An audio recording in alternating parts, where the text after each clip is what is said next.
Hey y'all, this is Meredith, and here's how to add and format text on a page in Book Creator. So I'm going to go back up to the plus sign to add content, and I'm going to use text. The pen does not work well on a Chromebook or a desktop because you're trying to write with a mouse and it just doesn't work well. If you are using an iPad, you can use the pen, it works well, but not for this case. So I'm going to go ahead and insert some text, and I'm going to say all about giraffes. And done.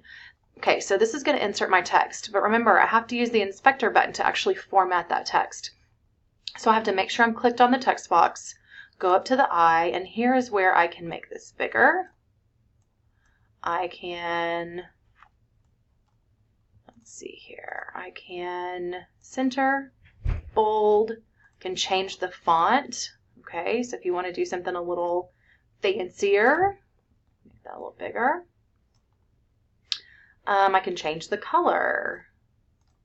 I can give it a background and a shadow, and I can also work with my layering if I want my text to be over or behind my image, or vice versa. I can change that by using the inspector button.